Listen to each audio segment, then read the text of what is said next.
Welcome to Talaterra, a podcast about freelance educators working in natural resource fields and environmental education. Who are these educators?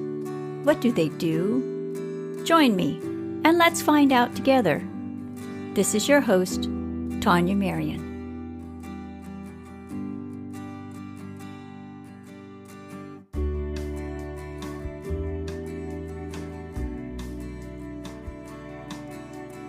Today, my guest is Drew Dumsch, the founder, president, and CEO of the Ecology School, a residential environmental learning center that is part of a nationwide network of programs offering room and board as part of their environmental and sustainability programming. Through their programs, the Ecology School changes how people think about science, food, the environment, and themselves. Drew and I discuss how the Ecology School began, how people respond to the word ecology, and how the Ecology School is connecting with leaders outside of the field of environmental education. We also talk about how freelance environmental educators might approach developing new partnerships. Let's join the conversation. Thank you, Drew, for stopping by today to talk about your journey as an environmental educator, a journey that began with having an idea that is now an institution on a 105-acre farm with 2 green buildings under construction. Just fantastic. So thank you for being here to talk about your work. Thanks, Tanya. I'm glad to be talking with you and really look forward to the conversation about innovative environmental education.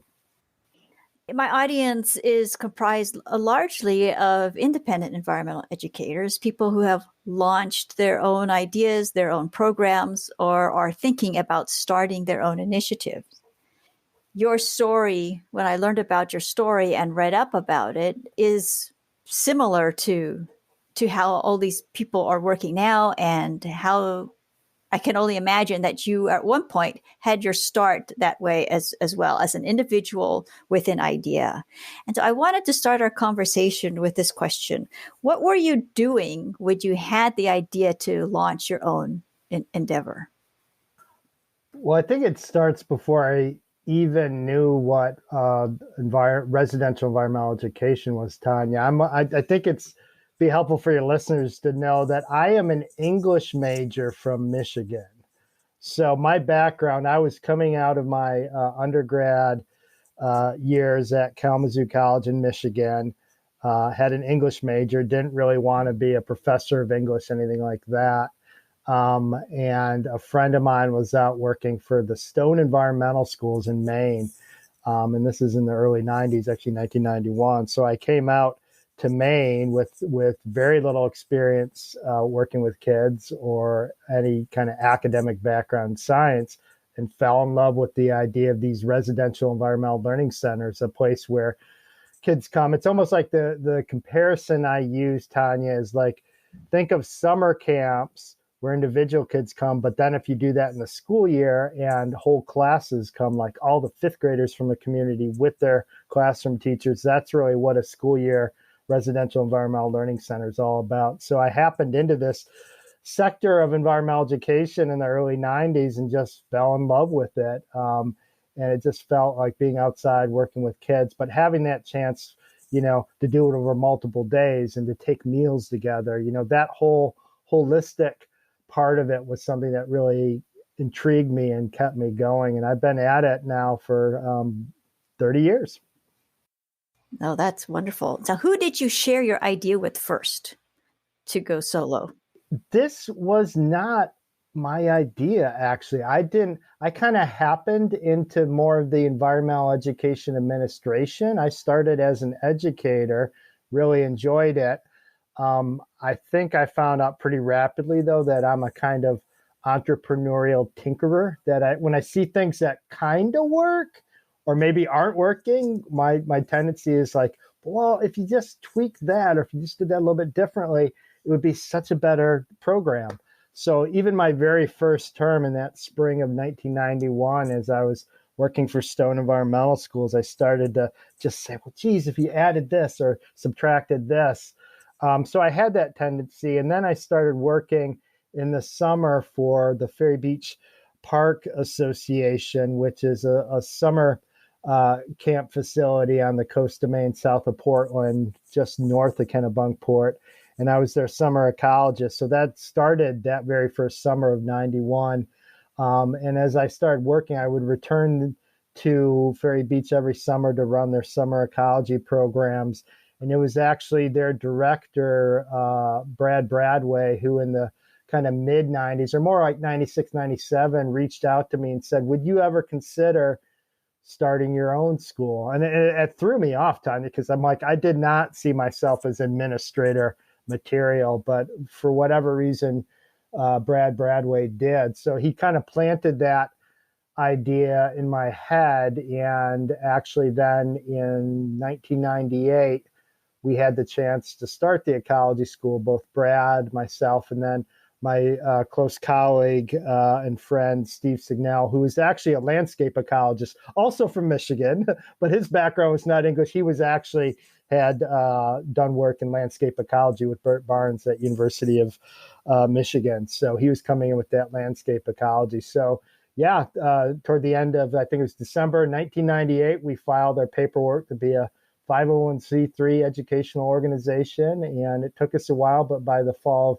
1999, we were doing programming at that rented facility, the Ferry Beach site, where the dream of what you, in your introduction, the idea of our own farm with super green buildings, that evolved over time. I think in addition to the love of environmental education, I started getting a really strong interest in green building. And with food systems education, we had a little quarter-acre garden at our rented Ferry Beach site, which was great to demonstrate things. But of course, you harvest your potatoes in a quarter-acre garden, and that's about one meal, So we started thinking, I would say more about a decade ago, could we get some sort of farm property?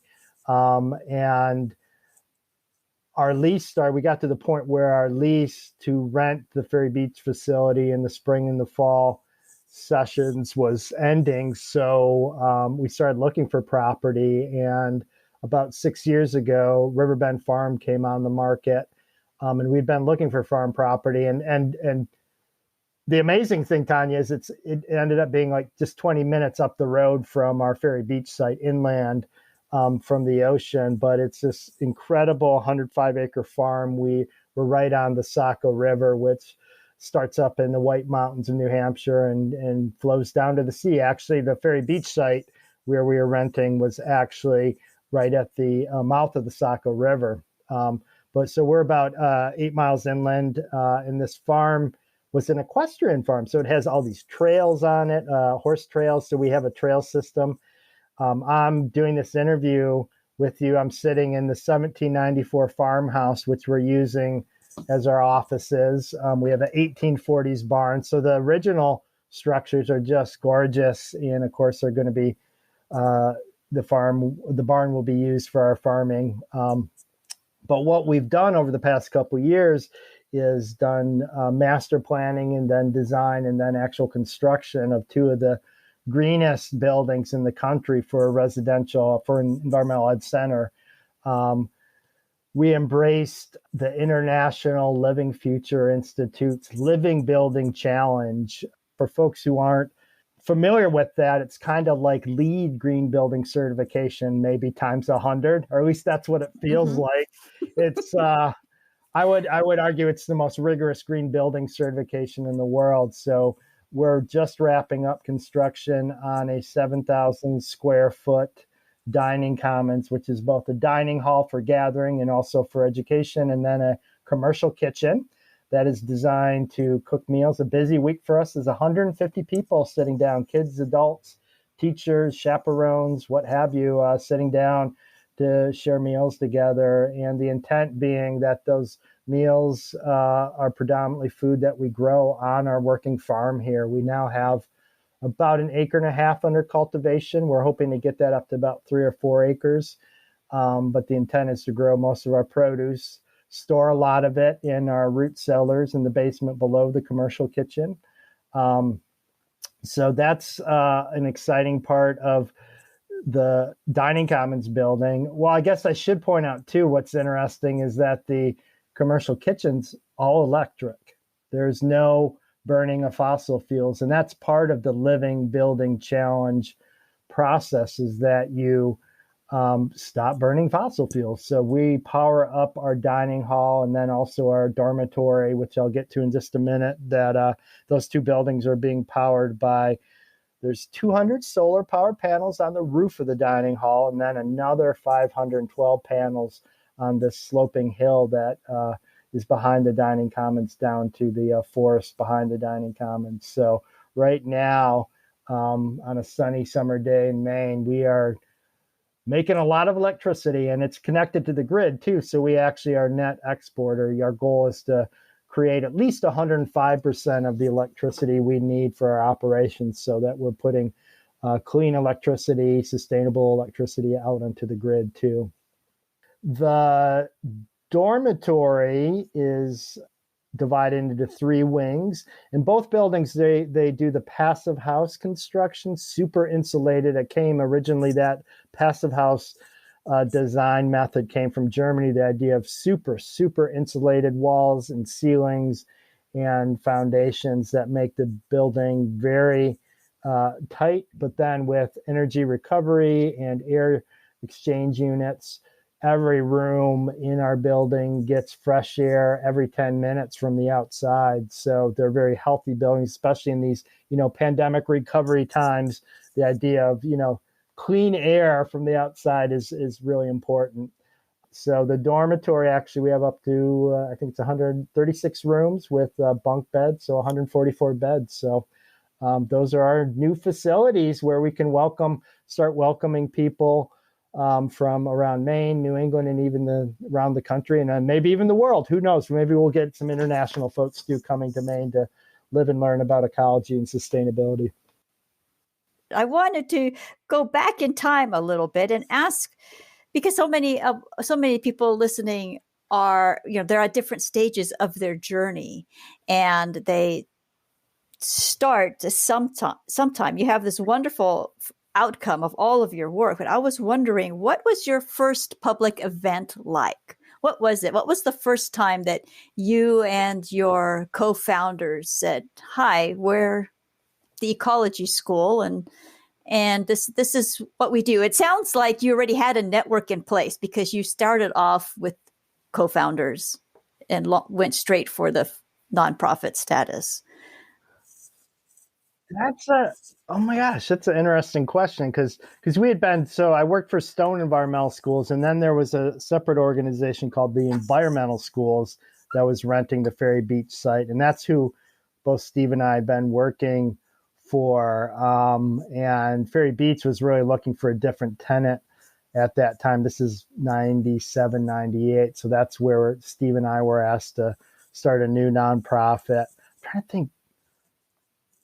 It might have been, actually before we ever did programming, official programming as the Ecology School, I think I did a Rotary presentation about our plans and aspirations. And that's so funny because, the Rotary, it's a group of local business people, and to share about what our aspirations are.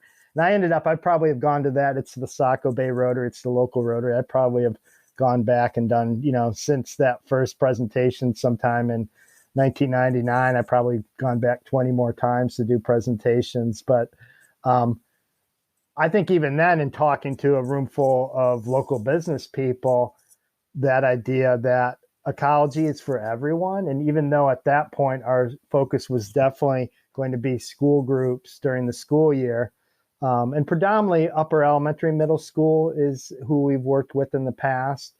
But even then, doing that Rotary presentation, I'm like, most adults aren't familiar with ecology. Most adults have not had ecology classes.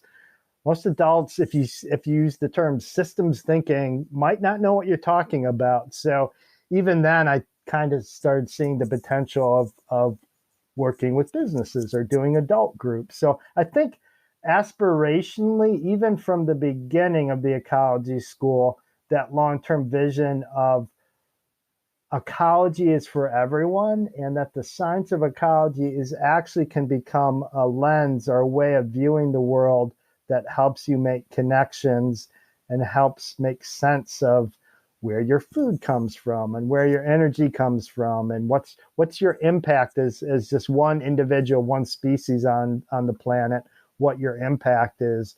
So I think early on there was already that idea that we could start branching out, work with adult groups, maybe do teacher trainings, do elder hostel groups, do younger groups. And about 15 years ago, we developed our multi-year programming. We call it ecosystem. And it's kind of, we realized that the word ecosystem has the word ecosystem and system and STEM, science, technology, engineering, and math, all in one word. So we got very excited. We branded it.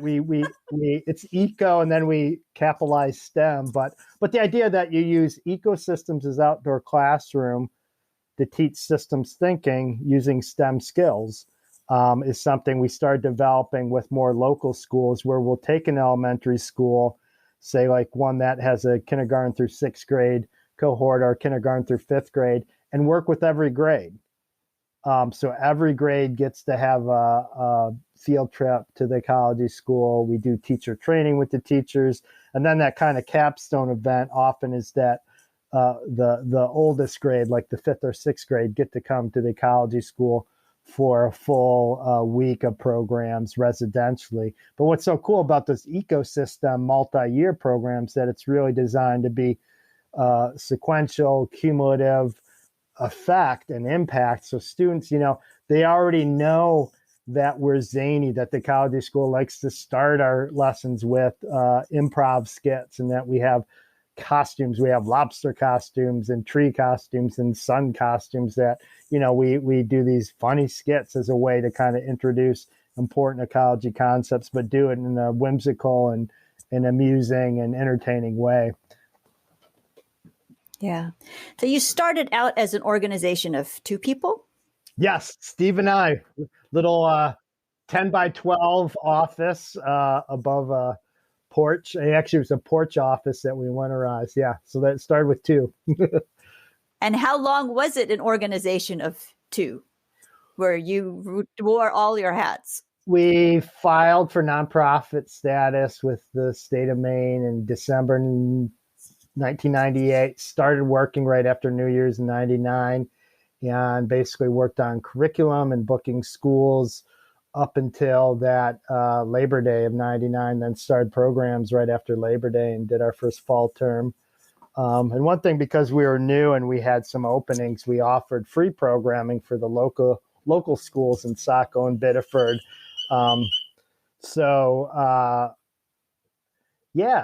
That we spent nine months getting ready, and then we just jumped right in. And pretty early on, I think that second winter then is when we started doing outreach programs in the winter. We were able to get a grant, and we had these kind of elaborate outreach theatricals that we would do with song and dance and all. That's pretty amazing. We still are doing some of that, even our new online curriculum we've been working on, ecologyonline.org. We've been, filming, just last weekend, I was in a moose costume in 90-degree heat, filming a skit about ecosystems. So we're still in that kind of theatrical, having fun vein of things. And that's really part of our whole, what we developed early on is the idea of narrative education. And it's fine when I talk about that people who aren't familiar, they'll say, "Oh, you tell stories," or like, Keepers of the Earth, that great book. And I'm like, oh, and I've used Keepers of the Earth as a part of a lesson, but it's not reading stories to kids. It's creating lesson plans that are actually the story itself. Think of exciting, like a Harry Potter novel. It keeps you, there's those cliffhangers from chapter to chapter. There's an ongoing narrative. Thinking about a week at a residential environmental learning center like the Ecology School, the whole week is the novel, and every lesson is a chapter. And what that gives you leave to do is to be creative on the flow of activities and what you introduce. And that came about at other centers I was working at. It always felt like a lesson. If you're doing a forest lesson, you're supposed to jam as many facts into a 2-hour experience as possible.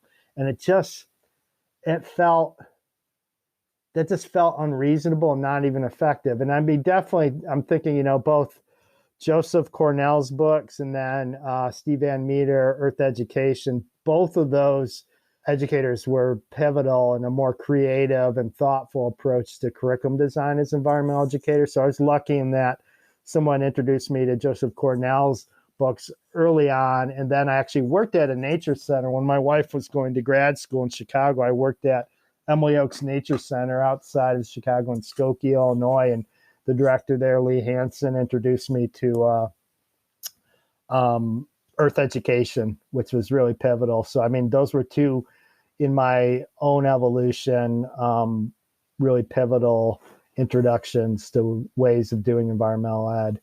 And then, the narrative is just really the idea of being creative and using metaphors and analogies as a way to structure information, and placing during the week as you're doing your lessons that you're part of the narrative, that we have this, it's always frustrates me if environmental education is perceived as there's nature and then there's us, and we're kind of like we're these outside observers.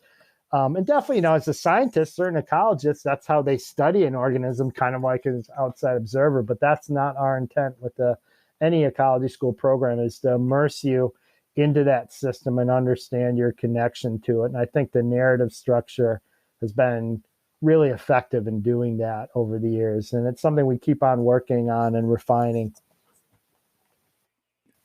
Through all your years with the Ecology School, how have you found that people respond to the word ecology? It's a good question. I don't know. I mean, a lot of people aren't as familiar with what it is. I think that's changing now. In the last decade, I am surprised, and you may have seen this too, Tanya, how often people will use the metaphor of an ecosystem, the workplace ecosystem. That is totally recently. And I'm like, man, I've been using those concepts for years. And now all of a sudden, you'll get some like TED Talks and people talk about the ecosystem of the workplace or whatever. So obviously, important ecological concepts are creeping into everyday language. I think that's maybe a good thing.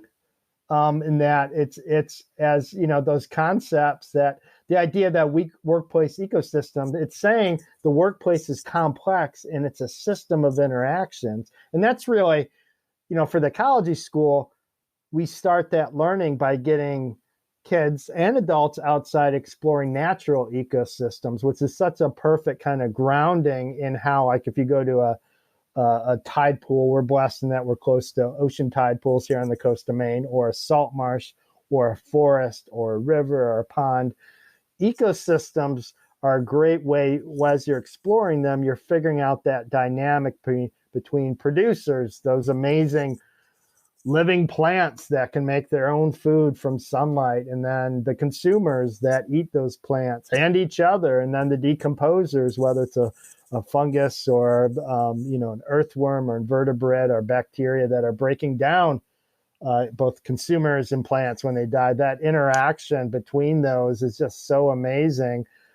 It's interesting. Years ago, I and our director of curriculum, Meg Edstrom Jones, were doing a workshop actually for a group of Whole Foods leaders from the Whole Foods store up in the Whole Foods market up in Portland, Maine, came down. They were all the team leaders. And what we did with them is our activity we designed called Ecosystem Pattern Survey, where we would start at the beach and work our way from the beach up through the primary, secondary dune into the forest. And at every stop, at every unique ecosystem area, we would have those Whole Foods team leaders use soil cores and thermometers, and they were gauging nutrient level, diversity, number of different living things, productivity, and then disturbance levels. And this is an activity we do with kids all the time. In fact, we even do it with third graders. So you map out those levels. And what's so cool as you move away from the beach where there's high disturbance levels, no shade, salt spray, erosion. As you move into the forest, you gradually are getting less disturbance and more stability. And then things like nutrient level, productivity, diversity go up. And you can quantify that with team leaders from Whole Foods who've never really thought about ecology, or third graders, and plot that out.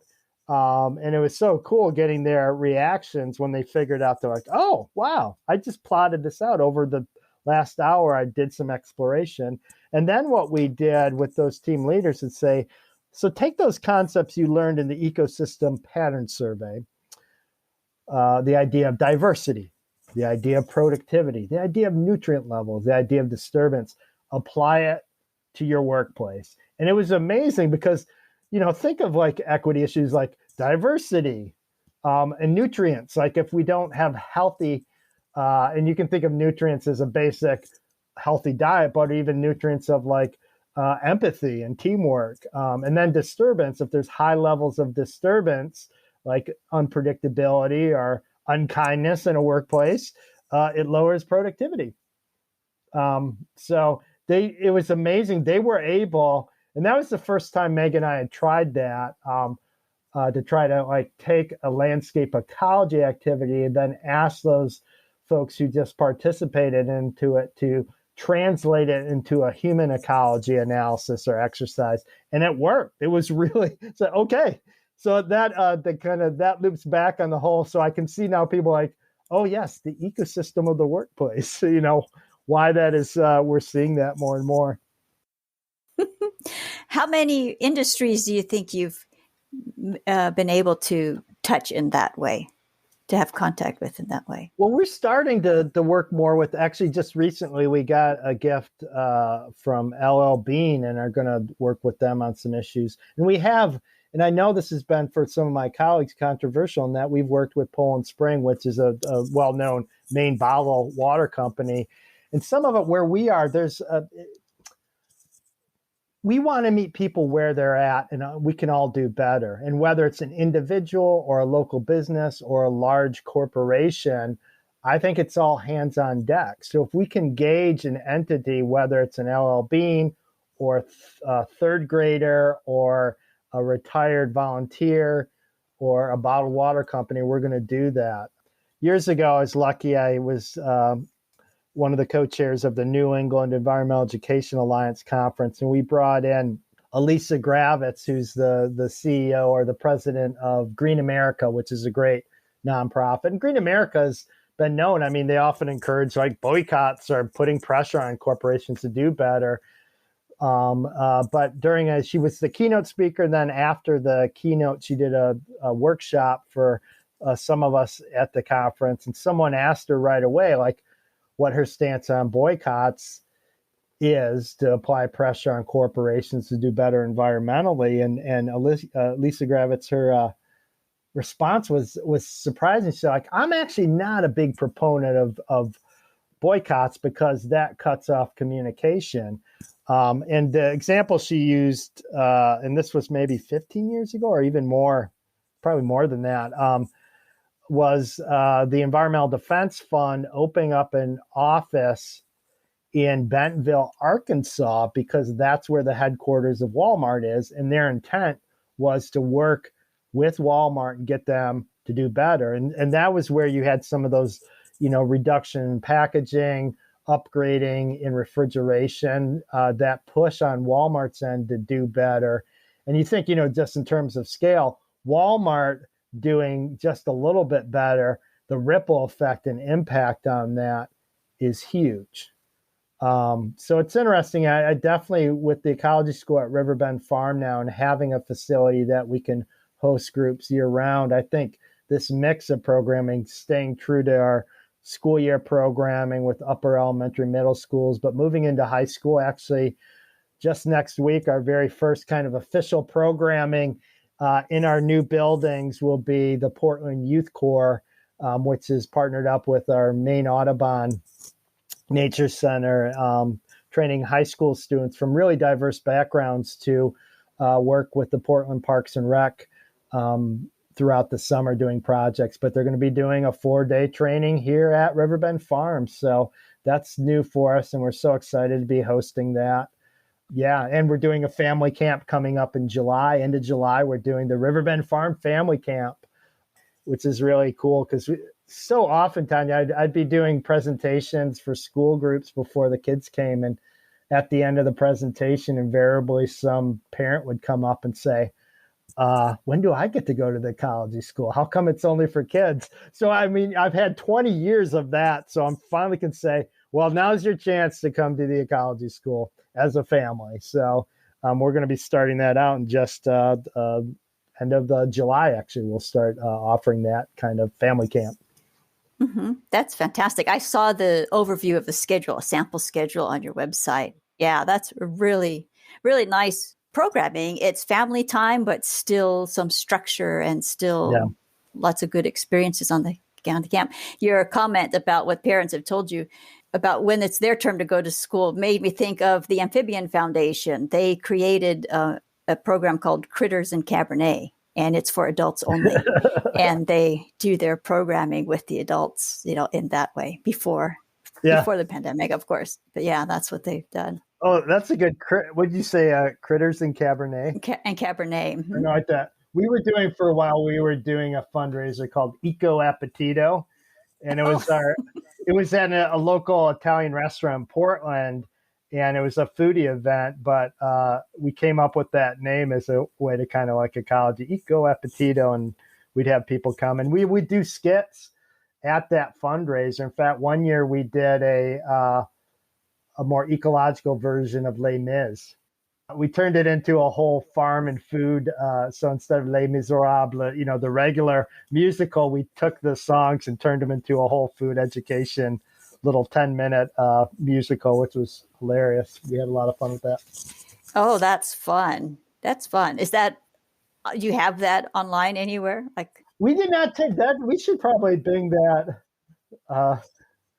What was that? The one I did the main character, the father. I played that like, garden mine, hear my prayer. Take the sun, take the soil and clean air. So yeah, we took the song and then just turned it into a whole new ecology one. Yeah. We should reintroduce that one. That was a keeper. From what you've told me, you have many community partnerships that you've established from the very beginning with your first site, Ferry Beach. Yes. And then with all of the school teachers and schools that you started when it was just the two of you at the very beginning. There are a lot of people listening who are in different stages of forming partnerships. What might they think about as they continue their outreach efforts to introduce themselves to others in their community and new community partners? Yeah, collaboration has been key to the ecology school's success, whether it's with schools or original when we were working with Ferry Beach Park Association. I already mentioned like we're working with Maine Audubon. Of our 105-acre farm, 96 acres is under conservation easement with Maine Farmland Trust, so we work with them. We've been hosting workshops for the Maine Organic Farmers and Gardeners Association. We've been talking with the nearby University of New England on about a food systems minor that may be created. And it's great, like the Riverbend Farm becoming this center for collaboration and really, collective impact, that newer term, moving beyond just collaborating or networking to actually working together for collective impact and change. And I think I'll use an example. Over a decade ago, I reached out to some colleagues and friends in the state who also do residential environmental learning, the Chewonki Foundation up the coast from us, the two 4-H camps and conference centers in Maine, Tanglewood and Bryant Pond. And then eventually we brought in to collaborate Schoodic Institute, which is part of Acadia National Park. And what we created was this partnership and network called the ELMS Project, and ELMS stands for Environmental Living and Learning for Maine Students. But the idea was by working together, we could provide school year residential experiences for every student in Maine. And we still, a decade later, we still have a long way to go. But the idea is that by working together, doing research together, best practices together, fundraising together, Chewonki and the 4-H camps and Schoodic and the Ecology School, we've raised over $3 million in the last decade to scholarship lower income schools to be able to do programs that we offer. And one thing I'd find, in terms of collaboration, being wildly creative, but also being realistic about what can be accomplished. But also, what I would say, sometimes I've seen people want to collaborate and they're not bringing anything to the table. They have this idea, if we collaborate, I'll get something. I would say if you bring something that helps the person you want to collaborate and authentically do that, that's where the collaboration happens. And where we've, like for the Elms Project, we've stuck together for 11 years. Yeah, it's been going on 11 years because we help each other. We're not looking for like, what do I get out of it? It's like, what do they need? And how can I fulfill some of my mission and goals as an organization by working with this other organization? And really, when you look like, it's like we're not Coke and Pepsi arguing, fighting for the share of the cola market of the, the US. We're doing environmental education.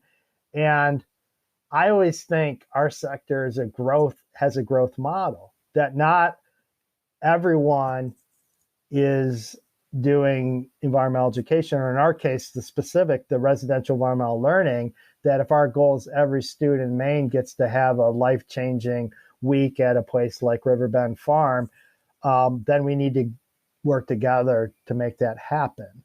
So I've been very much, from the get-go, the Ecology School has been part of the Maine Environmental Education Association. And then in New England, we have the wider New England Environmental Education Alliance, been members of the North American Environmental Education Association. More recently, we've really got involved with the Association of Nature Center Administrators, ANCA, and they host every 2 years the Residential Environmental Learning Center Summit, which we're excited. We're actually hosting that coming up in January. We were supposed to host it last January, but of course with COVID, that was not possible. But I love networking, and I love that kind of collegial sharing and supporting each other. And really, that became so important during COVID, to have friends and colleagues who were all, there were points where, especially like with the residential environmental learning sector field, we depend on room and board, lodging and meals. That's kind of our revenue model. And a global epidemic really puts that, shuts that down. So a lot of us, we've gone like a whole year with minimal to no income, and having those networks both here in Maine and throughout New England and nationally, where we could call people up and say, what are you doing? How are you getting through this? In fact, ANCA has been hosting these kind of ANCA Connects meeting, Zoom calls, where every few weeks we get together, people around the country, and share ideas and just are there to help see each other through this storm that's been, COVID-19. When you look over your shoulder and look back at the trail you've left behind, what do you see? Oh, that's interesting. I think a good example, like trying to think like what's the legacy, because we've been seasonal, especially being at a rented site for so many years. We've had a lot of turnover with educators. And actually that's positive in a way, because over the past 20 years, we've had over 350 different people trained and working as educators at the Ecology School. And some may come in for just one term or stay for 2, 3, 4. We've had people do up to like 7 terms working for us. But those folks have gone on to do really interesting work. Maybe it's to go into the classroom, or to go on to college level. We have quite a few folks who work for us that are now college level professors, or start their own business. We had one former educator who started Blue Ox Malt, Joel Alex, where he is taking organic barley and turning it to malt for all the microbrews in the state. We just have such an interesting, we call it our FOAM network. We love the abbreviations or the acronyms. FOAM stands for Fantastic Order of Alumni Masters, which basically means those who are educator alumni. But it's a joke because a lot of our costumes, because of our skits, we have foam costumes and sea foam and beer foam. Or it was a kind of inside joke originally, but we've stuck with that for our alumni network. But we actually have every year a foam gathering where our educator alumni will come back and hang out for a weekend, and we'll do professional training. And we're at the point now where often we'll have folks come who were educators and present to some of the newer educators. So that's something, over the past year or two springs now, we haven't been able to do that because of COVID, but we really look forward to that kind of the legacy of the alumni educators.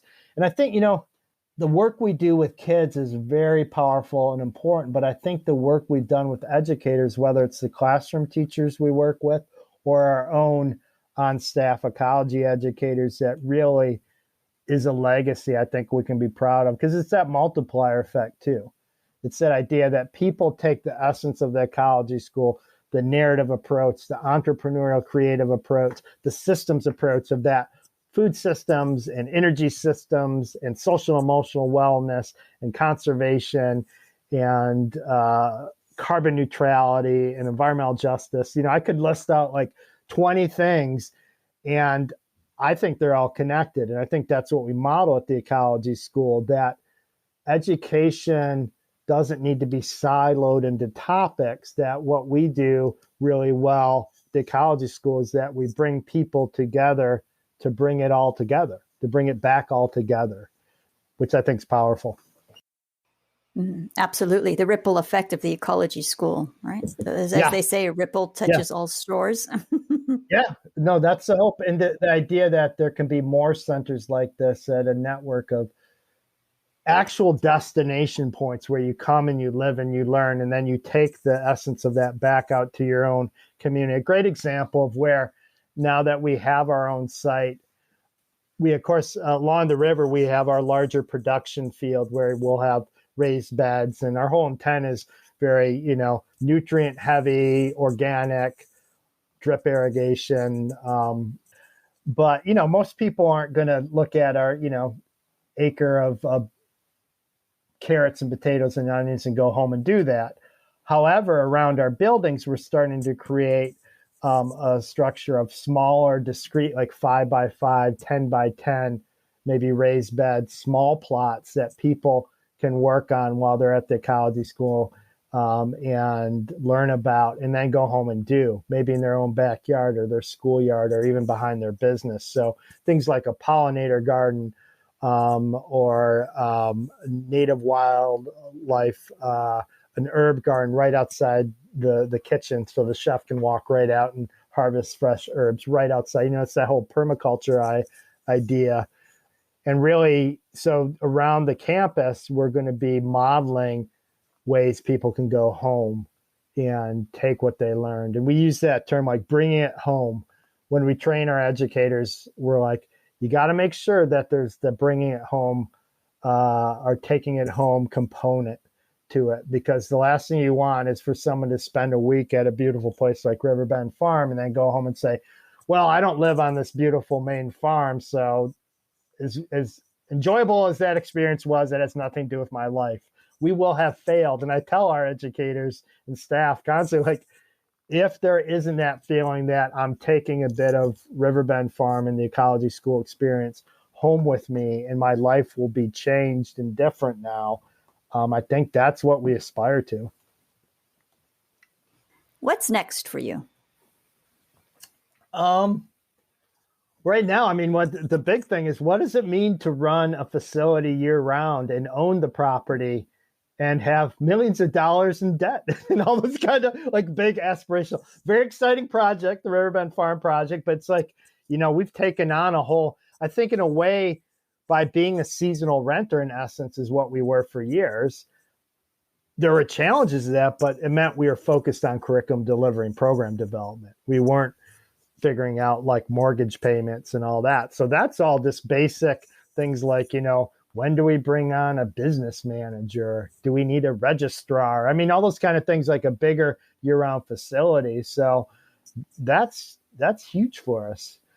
Even, we basically, like, we've got our dormitory for students and program participants. We have our dining commons. We're trying to figure out staff housing, because we definitely house a lot of our staff on site, which is an important part, just mission-wise and just practically too, that we need to do that. So yeah, we've got a whole list of the next few years and strategically what we need to do.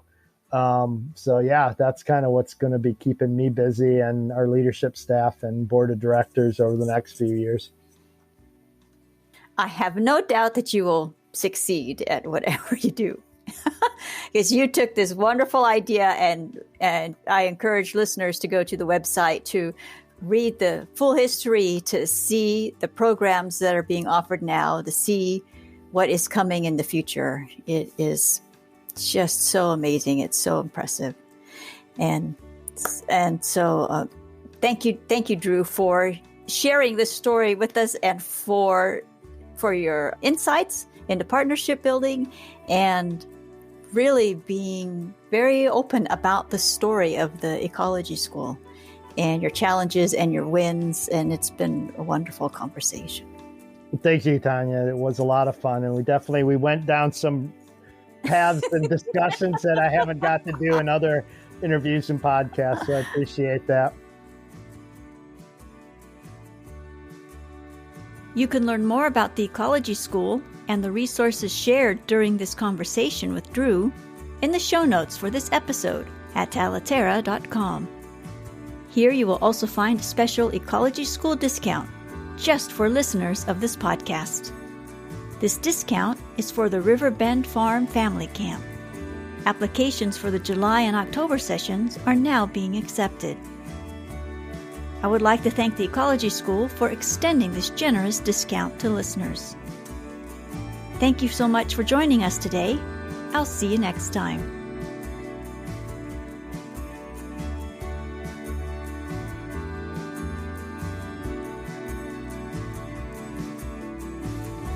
Talaterra is a podcast for and about independent educators working in natural resource fields and environmental education. If you enjoyed this episode, please share it with friends and colleagues. Thank you so much for joining us today. This is Tanya Marion.